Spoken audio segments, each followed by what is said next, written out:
ดีสบายดีในบรรยากาศในยามแรงเนาะยามแรงตะเวนตกดินพี่น้องเนาะค่อยคำลงแรงมื่อนี้กับพ่อกันอีกแล้วพี่น้องพ่อกับซ่องบ่าวซอยเวทซาแนลคือเก่าคือเดิมพี่น้องเอ้ยเอากลับมาพบมาพ่อกันในช่วงค่ำๆมื่อนี้ก็ได้มื่อนี้ก็อากาศร้อนอบอ้าวคือเก่าคือเดิมพี่น้องเอ้ยนี่เอากลับมาถ่ายอัปเดตบรรยากาศในยามแรงเนาะงัวควายเขาแรงคือเก่าคือเดิมให้พี่ให้น้องเขาได้เบิ่งได้ชมกันเนาะนี่สมาชิกเขาคำแรงมาเป็นกะเข้ามาบ้านหาเล่มหยาของแจ้งกันเนาะ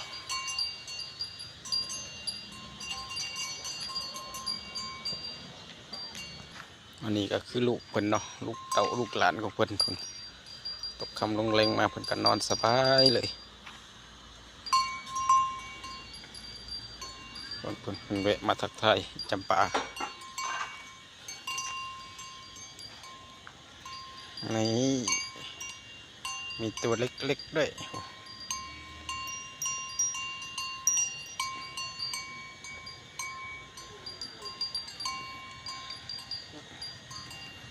ควายกับ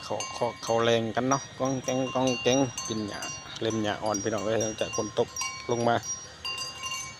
ก็มีหญ้าเริ่มโป่งเขียวขึ้นมาสักหน่อยเนาะเพิ่นก็พอได้มีเล่ม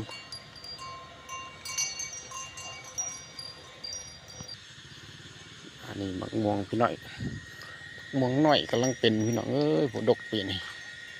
ว่าผลดีบ่หรือจังไดเนาะม่วงเขาก็ดกเนาะเป็นทุกกิ่งทุกงาทุกต้นเลยพี่น้องบรรยากาศมักม่วงน้อยพี่น้องเอ้ยพอดีกินกำลังพอดีกินเนาะเป็นดกเป็นจุ่มกันดิเนาะ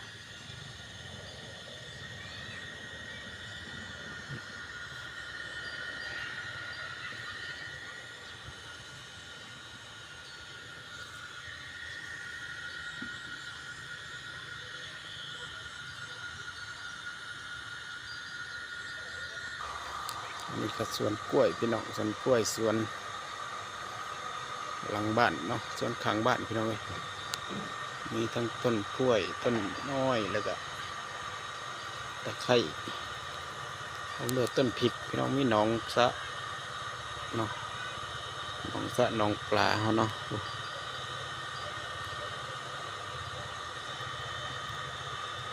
บรรยากาศในยามแรงพี่น้องแรงค่อยคำลงแรงพี่น้องใกล้ชิมืดเลยแหละเนาะบรรยากาศตอนนี้ก็ประมาณ